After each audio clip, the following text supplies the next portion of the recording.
pa enemy na too much GH so and I need egusu a wo hwe Ghana wahala dwumadi na ebre aso se moso mfomu aba mede ebebeso moma adwenche bi a wo fa ensemi hu wo soso watimi ede atu edwadane da ikachem se too much dear. We are your #1 loyal and credible channel yo ho edemamo abre ene abrebia na ene deyim abusiafo nentia ababeto eye yapono eso eye se sofo panyi a woda Heaven's Kingdom Palace Ministry International and di edi ye Gideon Boache wedi infisia eduonu enwotwe 28 years ene deyim aposifo ensa asonimu ewo eye enyinamo hosem bia wadie eho na ye nensam no akwakopiemu ewo Nkransa South Police Command Office atese investigation ekoso ewo ehonum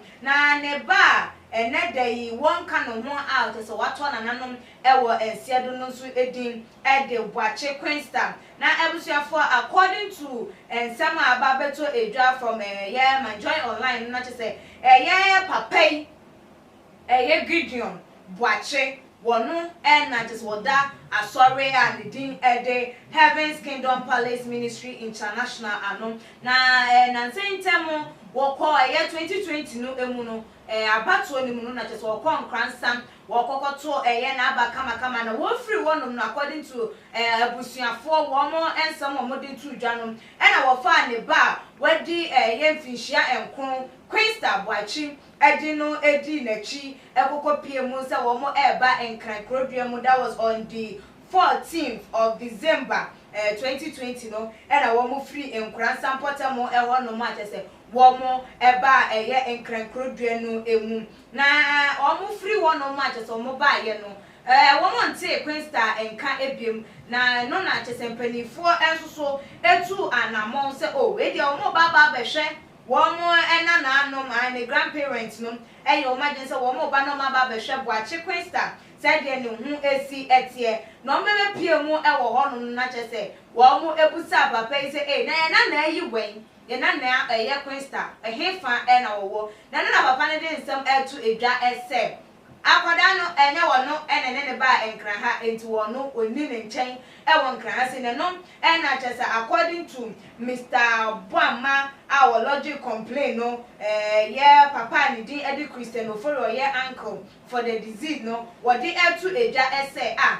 daddy ba ne say no wotimi kasa asem se akwada no eni ne nchen because wo kono wo mu so onde no na ba ni te ba ne say na wo betu na mo afi Nkransa se wo mo ba enkran krodua yi mu na wo mo bra wo mu ni mpa se akwada no endi na chi ambabi enu nti ekreti suspicions bi ema wo mo ekokobo Nkransa police form amane ema chese wo mo so etu anamom na upon investigation ekoye eso no na papa wo mo etoto na no na chese ne so for penny anase penny bi a woda ni senior pastor ede nkomhye bi ema no efa ne ba wadi infishia enkunu no enwo ye Boache Queenstown no ehun eka kire ne se akwada no ye be yetumi bi ha no according to papa no ye Gideon Boache awo ye sofo ne senior pastor ene cancer assembly church ne ba na wadi infishia enkunu no be yetumi bi ha no enti ebo anajo 1 am anase dawn 1 am one sorry nenya one put demon no out of ne brand said they be ya demon no ebe free ne benu mako because obi aye sofo na wo ba be ye tumi ha no de na chese wan hwe ya waduma na wo ba ba se no enesa enti papa no so de na so ema ne senior pastor ne nsam a wo kan ye no na chese na do fa bi na wo fa akura ne dinisi wono ma no we brim na enti according to papa no o chebu sem wo bro akrana no lose control na chese ema akwala no free atiasefo asase so anasa wo hwere ye ne kura enkwa na enumu no wo wie na chese wo de akwada no emu no ehye bag mu na chese wo de no kokopie mu ewo Nkransa cemetery wo de ne hye sack mu de no kokopie mu wo Nkransa cemetery enti abra posifo etoto na no de ano the same way etu dwama omu nu de enti asese akwada na enka no na no wodi aposifo enim enye wo mkokopie mu ewo Nkransa cemetery won mo mkoko hu se eyampa akwada no chese papa no waye ne nyadua pa eye we yino e de afri atasefo asase so se ame ne wo e kasa yi e de investigation egusu a ekọ eye eso emu no so wo mo de akwakwa kopie mu ama ebusuafo se wo mo nkonkope akwada no achi kwa ba se de Mr. Gideon Boache anasa ye nua bema ye papa Gideon Boache wo no so enche obe face eye prosecution wo Nkransa South Police Station na ebusuafo ensem no no na nsem we betu dwa na Ghana for se adabio osofo se wo senior pastor akacha wo se wo ba be yetumi ewonimu na anadwo donku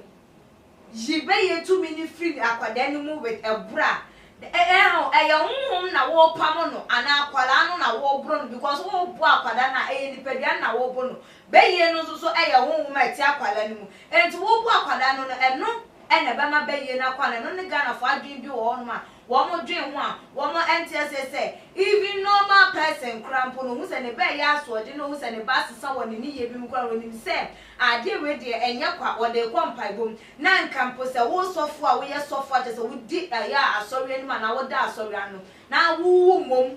wutimi eye de ekọ osofu panyi kan se we so utimi di so se wafa aba ebo akwala to the sense wetimi lose control abu akwara na kunu eno na dodo na ka se we pa de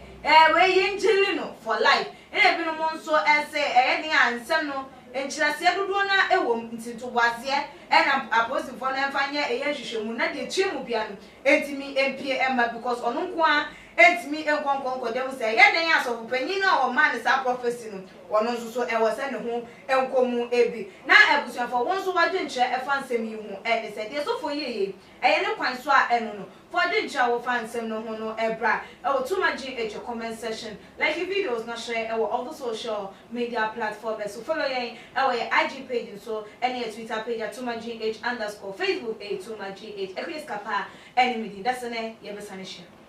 Too much GH. We what? Shout out to your fans and everybody who is watching Too Much GH. Me dey Isaiah Kodwampo, we betun afem the great tempo. Mbrenbren, won me kan woni hwe Too Much GH. Too Much GH. Mu ye too much. Na me so me ye am fire. Too Much GH. Many have come and many have gone, but you are a great Kankambuka ability,